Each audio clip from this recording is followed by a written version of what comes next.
There is a quiet destruction that does not knock on your door. It does not arrive with thunder or warning. It slips into your habits, hides in your thoughts, and disguises itself as comfort. You wake up one day wondering why your dreams feel distant, why your energy feels drained, why your peace feels stolen, and you cannot point to a single enemy outside of you. But what if the real danger is not the world? What if it is 4 small behaviors you repeat every day without noticing? Tonight, I am not here to blame you. I am here to awaken you. Because the moment you recognize what is poisoning your growth is the moment you reclaim your power. And once you see it clearly, you will never live the same way again. There is something almost invisible about self-sabotage. It does not shout. It does not announce itself. It moves quietly through your routines, disguising itself as procrastination, perfectionism, overthinking, or even humility. You tell yourself you will start tomorrow. You convince yourself you are just being realistic. You shrink your dreams before anyone else has the chance to challenge them. And slowly, without drama or noise, you begin to stand in your own way. Self-sabotage often begins as protection. At some point in your life, playing small may have kept you safe. Doubting yourself may have softened disappointment. Expecting less may have shielded you from pain. But what once protected you can eventually imprison you. When you constantly question your abilities, delay your progress, or abandon opportunities before they test you, you are not avoiding failure. You are guaranteeing regret. And regret is heavier than failure could ever be. The most dangerous part is that self-sabotage feels familiar. It feels like your personality. This is just how I am, you say. I'm not disciplined. I'm not confident. I'm not lucky. But these are not facts. They are rehearsed beliefs. The mind repeats what it has practiced, and over time, repetition turns into identity. When you tell yourself the same limiting story long enough, you begin to live inside it as if it were truth. You may find yourself quitting too soon, doubting compliments, avoiding risks, or pushing away people who genuinely care about you. You may set goals, but secretly hope circumstances will excuse you from pursuing them. That is self-sabotage at work, the quiet hand that pulls you back just as you begin to move forward. It whispers, "Stay where it's safe. Don't try too hard. Don't stand out." And if you listen long enough, you begin to believe that shrinking is wisdom. But shrinking has never built a meaningful life. Growth demands discomfort. It demands that you walk into rooms where you feel unprepared and trust that you will learn. It demands that you try even when success is uncertain. Self-sabotage convinces you that avoiding the attempt will protect your pride. In reality, it slowly erodes your confidence. Each time you betray your potential, your trust in yourself weakens. The turning point comes with awareness. The moment you catch yourself hesitating, making excuses, or speaking harshly about your own abilities, you interrupt the pattern. You begin to question the voice instead of obeying it. You replace "I can't" with "I am learning." You replace delay with small action, and those small actions rebuild something powerful: self-trust. You are not your worst thoughts. You are not your past mistakes, and you are certainly not destined to remain your own obstacle. The same mind that learned sabotage can learn courage. The same habits that once held you back can be replaced with discipline and belief. When you stop fighting yourself, you free your energy to build, to create, to rise. And in that moment, you stop being your own enemy and start becoming your greatest ally. There is a voice that follows you everywhere. It wakes up with you in the morning and lies down beside you at night. No one else can hear it, yet it shapes the way you see yourself and the way you move through the world. This voice does not always scream. Sometimes it simply suggests, quietly and repeatedly, that you are not smart enough, not attractive enough, not capable enough. Over time, those suggestions begin to feel like facts. Negative self-talk rarely begins as cruelty. It often starts as criticism disguised as motivation. You think that if you are hard on yourself, you will improve faster. You believe that pointing out your flaws will prevent embarrassment. But constant inner criticism does not create excellence, it creates fear. When every action is followed by internal judgment, you begin to hesitate. You second guess your decisions. You downplay your strengths. Instead of growing, you become preoccupied with avoiding mistakes. The mind believes what it hears repeatedly.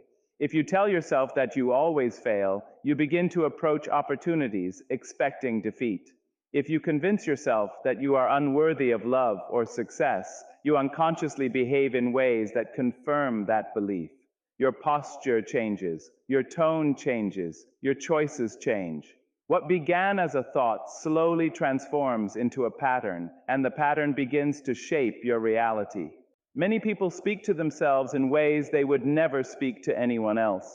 You forgive others for small errors, yet you replay your own for years. You encourage friends to keep trying, yet you tell yourself to give up. This double standard weakens your confidence. It creates a gap between who you are and who you believe you are allowed to be. And that gap becomes the breeding ground for anxiety and self-doubt. Negative self-talk also narrows your vision. When your inner dialogue is dominated by "I can't" and "I'm not enough," you stop seeing possibilities. Opportunities appear intimidating instead of exciting. Challenges feel like threats rather than invitations to grow. Your world becomes smaller, not because your potential is limited, but because your perspective is.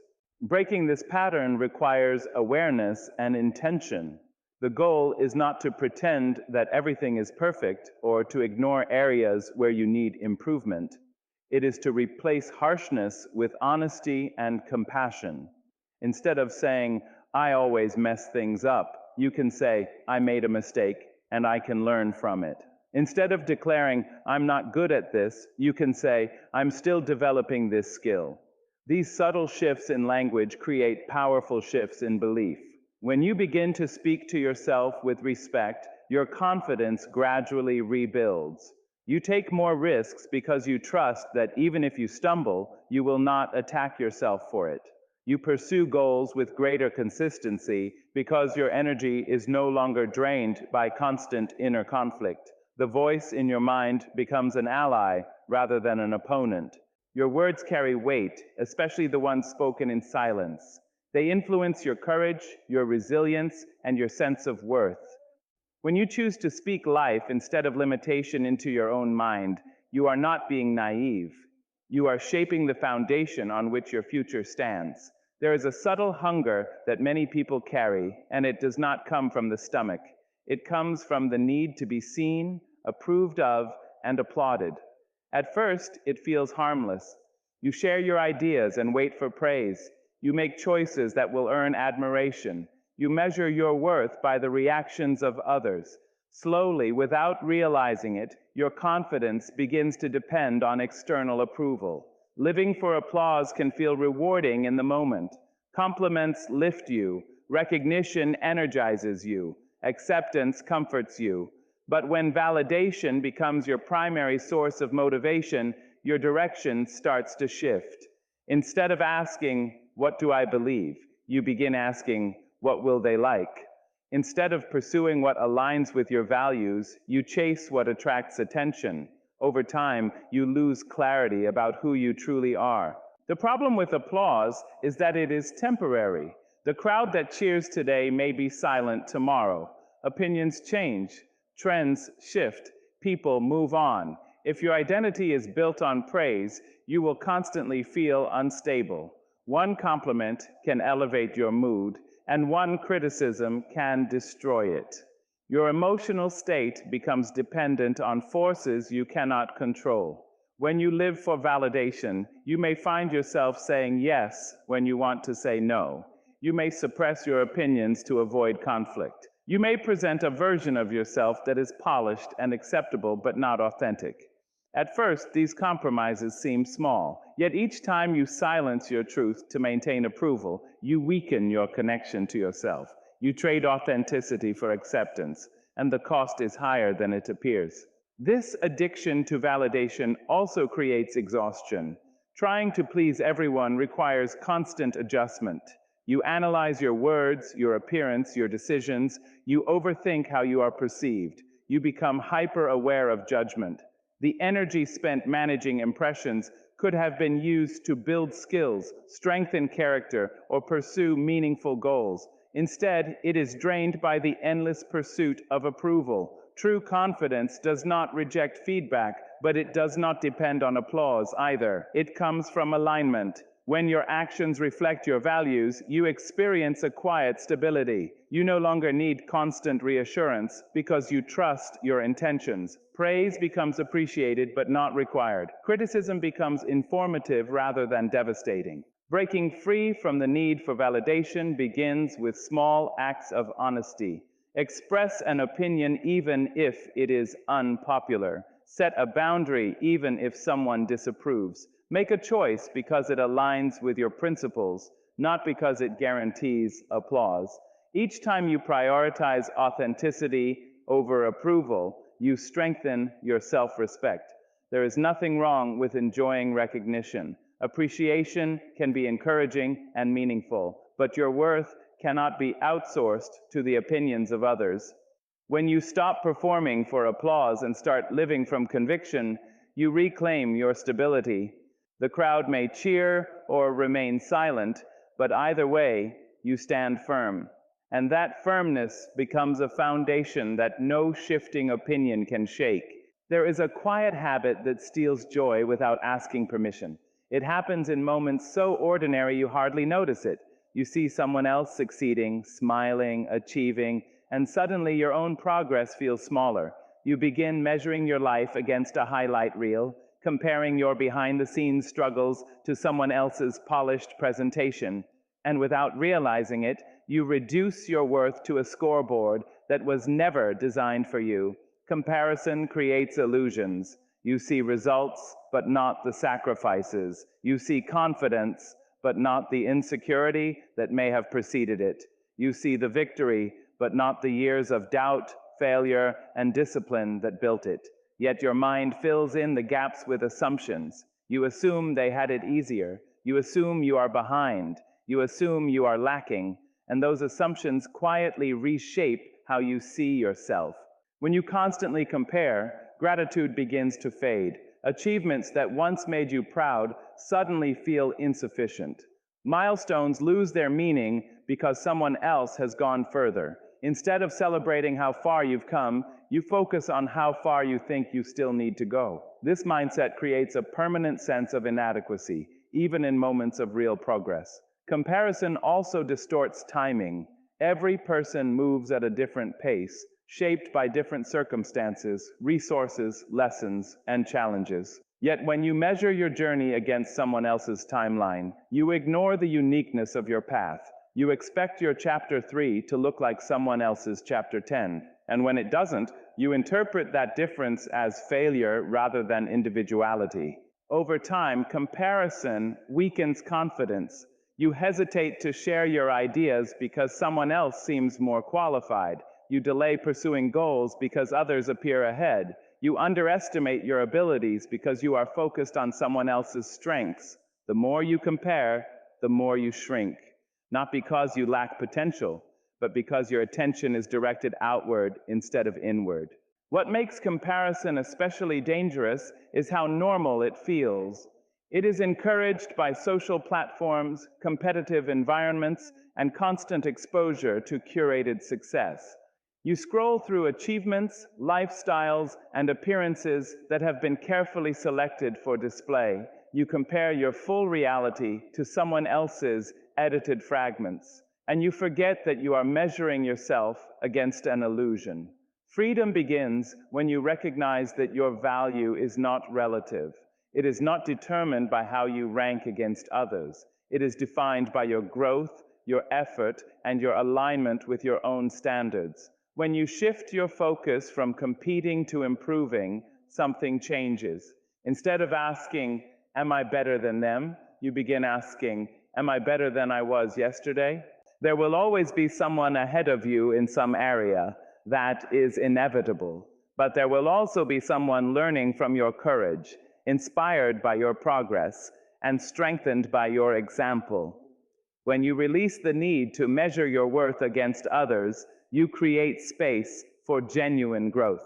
You begin to appreciate your pace, respect your process, and recognize that your path was never meant to mirror anyone else's. There is a weight that does not show on your shoulders, but bends your spirit all the same. It is the weight of resentment. It begins as a wound, a betrayal, a disappointment, a moment when you were hurt and no one seemed to care. The pain is real, the injustice may be undeniable, but what starts as pain can quietly harden into something heavier if it is carried too long. Resentment feels justified. You replay the memory and remind yourself why you have the right to be angry. You rehearse the words you wish you had said. You imagine confrontations that never happened. At first, it feels like strength, like you are standing up for yourself in your own mind. But over time, you realize that the other person may have moved on, while you are still reliving the moment. The event is over, yet it continues inside you. Holding a grudge creates an invisible attachment to the very thing that hurt you.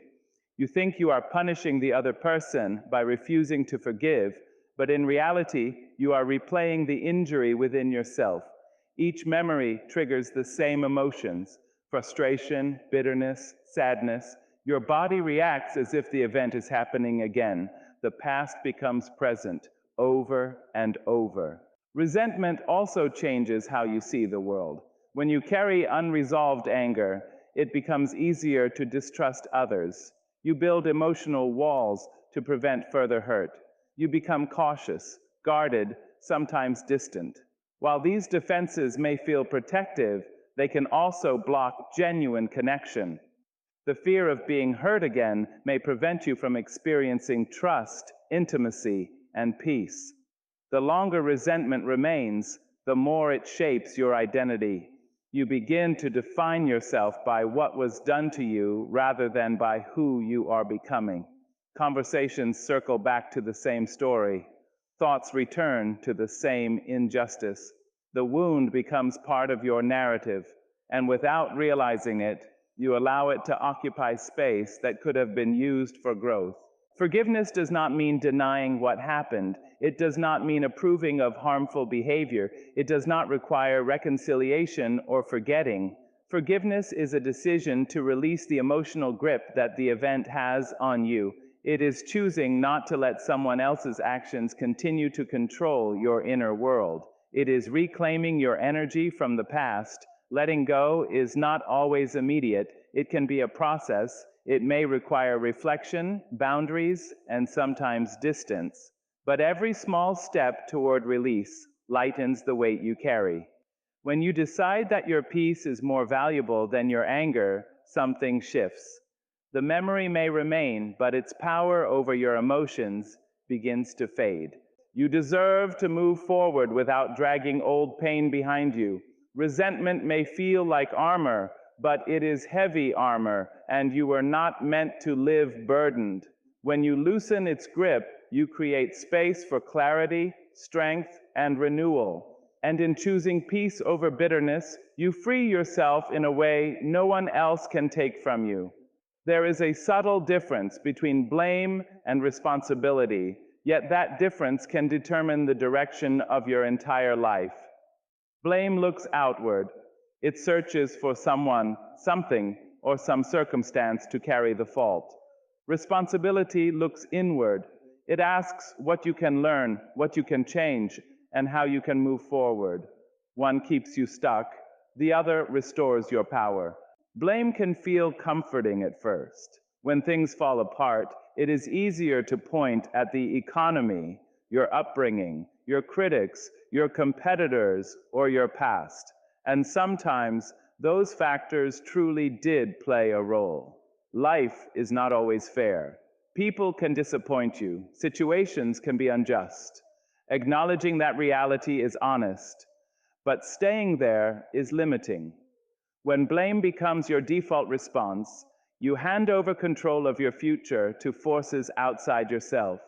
If your failures are always someone else's fault, then your success must also depend on them. That is the hidden trap.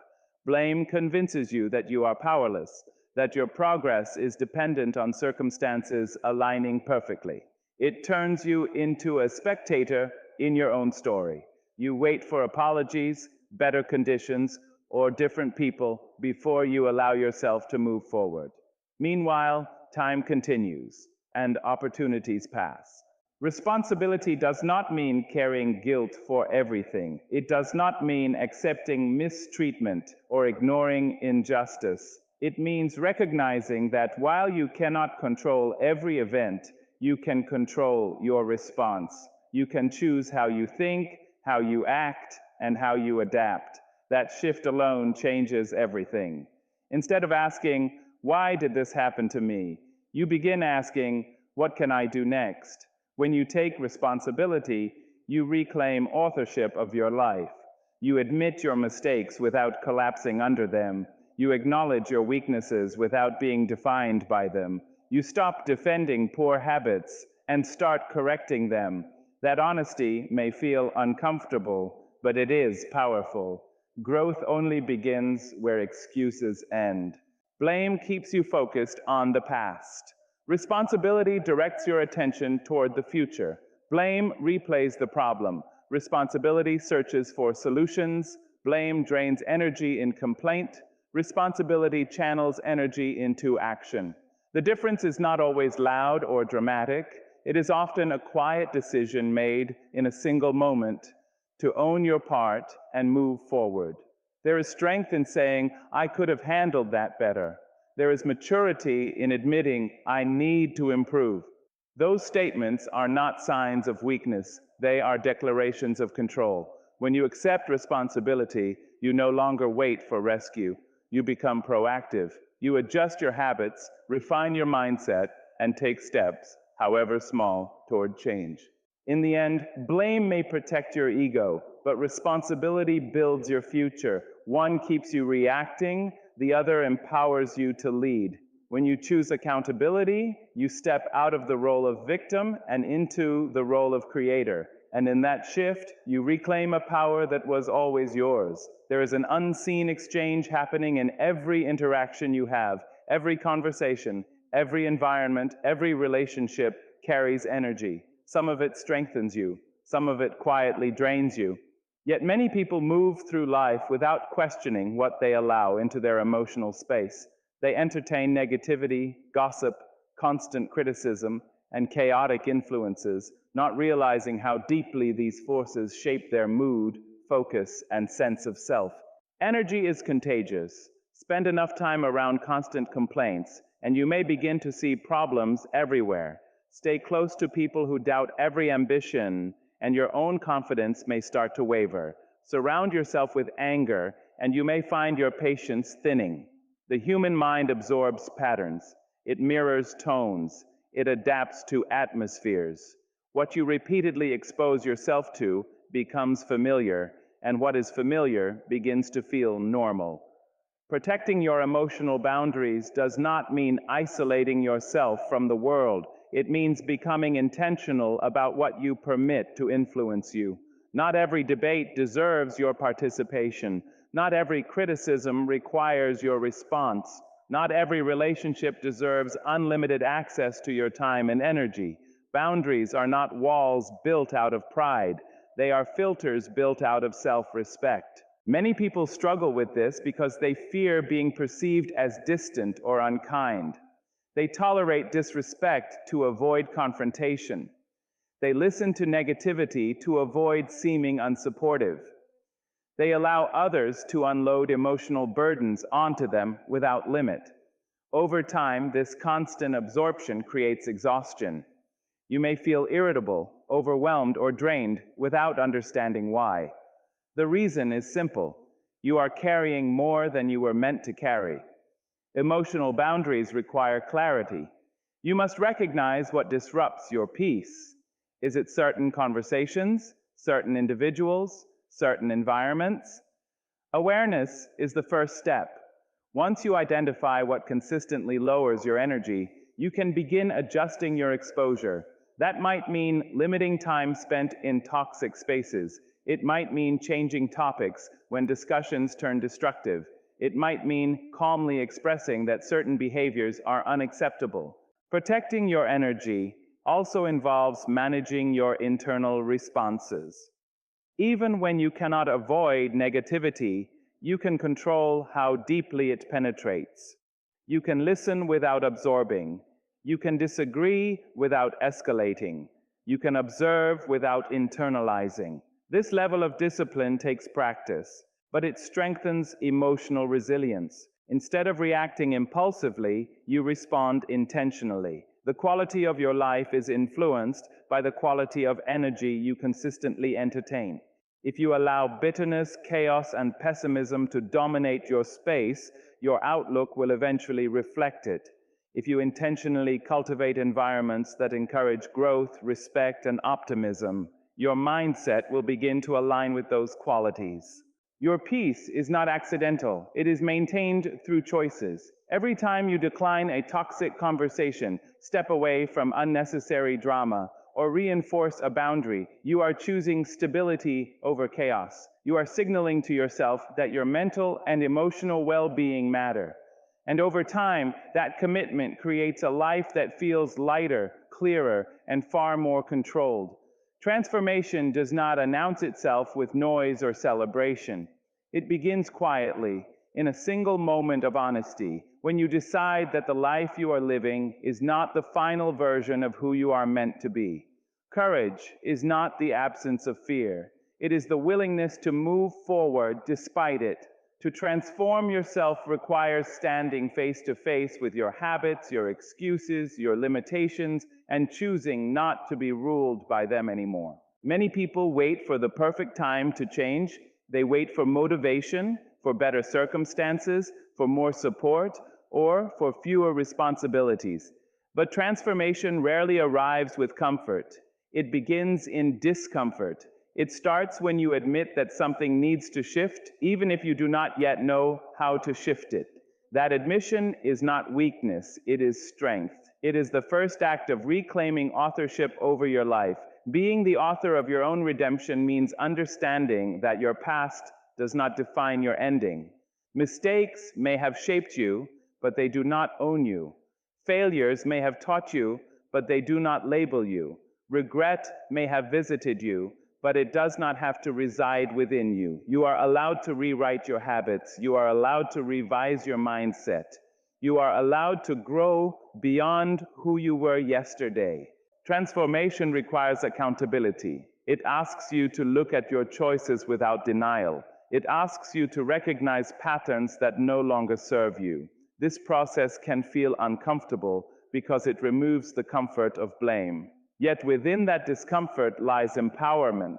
When you stop blaming circumstances, people, or timing for everything, you begin to see where your influence truly exists. And where influence exists, change is possible.